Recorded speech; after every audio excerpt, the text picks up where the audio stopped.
Neeves Knives, I'm Jared, and today we're checking out the new Tallboy that just dropped. Everything will be linked down in the description. We're also going to quickly talk about the nip here in a second, but first let's talk about this Tallboy. Possibly my favorite Divo knife yet. It's definitely in the running. I really liked the stout, and this is an amazing design. They killed it. They did a great job. Phenomenal job. We have a deep hollow ground S90V sheep's foot blade with this beautiful satin finish. This oh so beautiful satin finish. Nice and thin behind the edge. Then you have this fat carbon fiber steel liner, but you can see how it's got an exposed lock bar. Now, I actually have a knife design. It's funny that this is like this because I have a knife design with this same type of lock bar and thumb studs that are not the exact same as this, but you know, it has thumb studs with a hole. But anyways, I've had the design for a while, so no steel in there. But anyways, I love the look of this, and I like the way how this is a liner, but then look at how thick this is up there. It makes for a very comfortable disengagement, and look at this. Look at that lockup. Rock solid lockup. The lock face geometry is amazing on this. Great lock face geometry. Absolutely amazing. And the detent is, it's just perfect. And because you have the thumb studs, you have so much leverage. Like, it's almost like I'm going like this. Like, it's kind of a weird feeling, more than just like going like this, right? It's almost like I'm going like this. And it feels so satisfying to launch that blade out with your thumb. Then you also have the hole deployment, which lands in a phenomenal spot. And it's great. It's absolutely great. But I actually want to say that the thumb stud is almost better than the reverse flick. That's how good the thumb stud is. Even with the reverse flick thumb stud, it's great, man. Now, you can take these off. If you look, you can see how there's a groove cut out inside the hole, and you can take these off. So if you don't want the stud, you can take them off.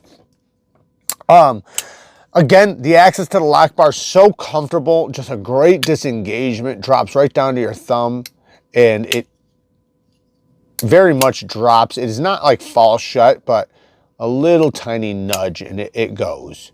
This is I love how smooth this is, because I know, considering it hasn't been used like crazy yet, you know, it's new, that once that detent breaks in, this thing's gonna be very luxuriously smooth.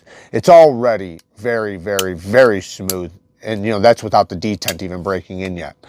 Titanium mill pocket clip and full titanium backspacer. I love the side cut section of the fat carbon fiber right there. You can see how the fiber's running. Looks really good. I love that look. One day I want to see some side cut fat carbon fiber. That'd be really cool. I'm writing that down. Anyways, titanium pivot collar. I believe titanium hardware. Obviously there's a steel pivot, but as far as ergonomics go, very good. Like, I love it back here. This is very comfortable to me. I don't mind this gap right there. To me, that just works. I like the way that feels, where my finger kind of curls around right there.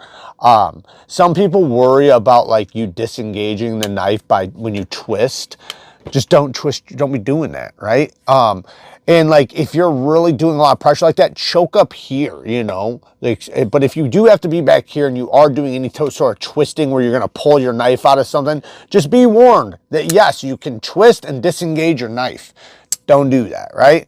Most people are not gonna run into that issue. And this isn't a knife that typically you're gonna do that with, but just for basic EDC, this is gonna be great. The ergos, like I said, very comfortable. It feels really good in the hand. I like how it kind of bends down right there. And then this little spot right there tucks right into my palm right there. And the jimping, I love this jimping. This is my type of jimping right there. It's like if I was gonna slide, it actually stops me. Like, you can hear it. I hate jimping that you don't get that stick to. This is great, perfect jimping. Now, as far as cutting and stuff, I haven't cut with it that much. I cut with it a little bit, and it passes through materials really well. I mean, it's a deep hollow grind. I mean, this thing is probably 10 thousandths, 15 thousandths behind the edge. Let's find out right now. What is this thing behind the edge? 45 thousandths, what? It's gonna be very thin. Yeah, 15, 16 thousandths. I'm behind, way behind that bevel too.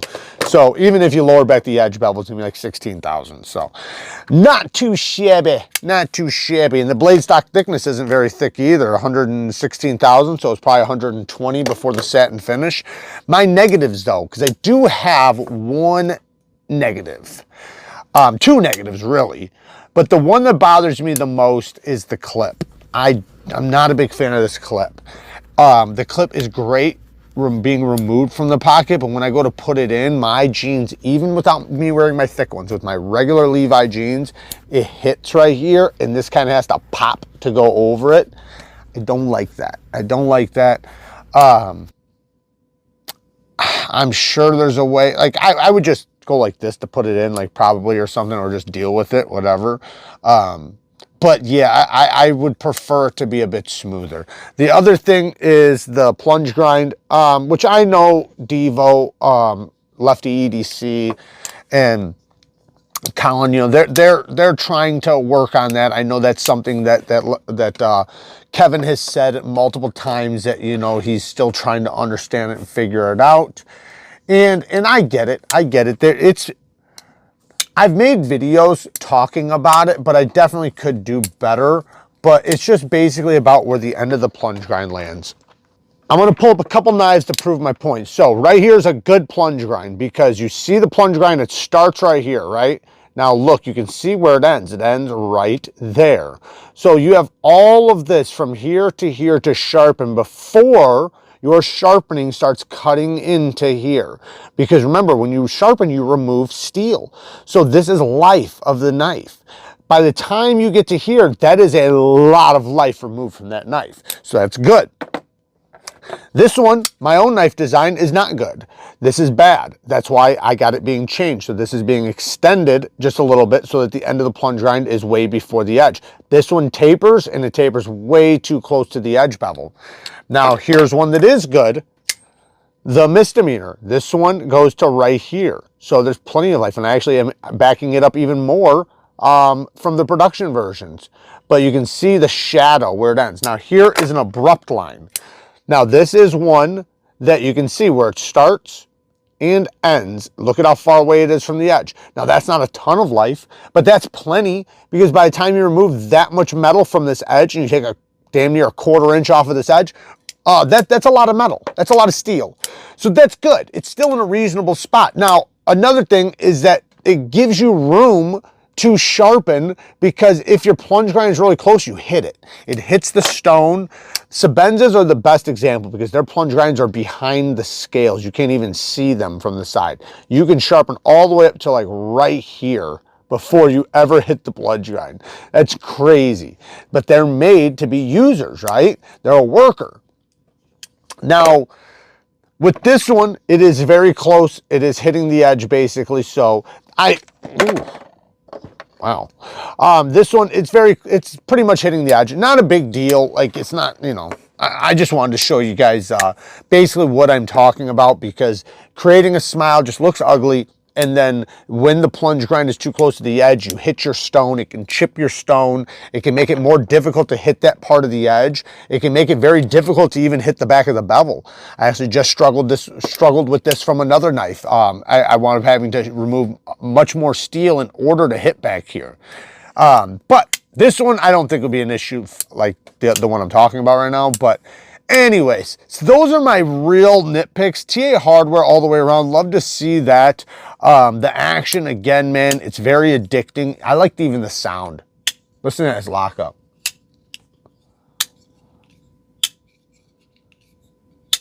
Nice, strong lockup. S9EV, love S9EV. Let's talk about S9EV really quick. I've been doing this thing where I'm talking about steels in every video. I should have did this early on. S90V. So S90V steel, high edge retention, high wear resistance steel. So it is very high on the food chain when it comes to edge retention steels. It's also a stainless steel. One of the highest, I think it's the second highest edge retention steel for the highest corrosion resistance. I think S110V is one, and then you know, obviously there's steels like Vanax, you know, they have the highest corrosion resistance, but for the highest amount of edge retention, it's very high up there, especially for the amount of corrosion resistance it has. Another thing is it has a decent amount of toughness. No, it's not a tough steel whatsoever, but it's got plenty of toughness for a pocket knife. Now, as far as sharpening it goes, you want to use diamonds. It is a high carbide steel. Use diamonds. It will help make sure you cut the carbides and you gain more edge retention, basically. When you sharpen up a high carbide steel with the wrong stones, you wind up cutting off 50% or more of your edge retention. And you know, it just leads to microchipping, or what feels like microchipping, carbide cracking and things like that. So I personally think that S90V does best between 400 and 1200 grit. I know that's a wide range. However, I have taken many S90V blades up to 5,000 grit, and they held them very well, especially if it's going to be at the higher end of the HRC, you know, 62, 61, 61, 62.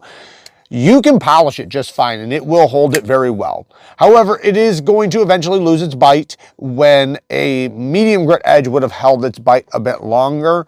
Most steels are like that, not all of them. Some of them, you know, hold their bite even better with a finer edge. It just depends, you know, on a lot of factors. But S90V, I never thought it would do well with a polished edge, but from what I've done with it and everything, it does okay.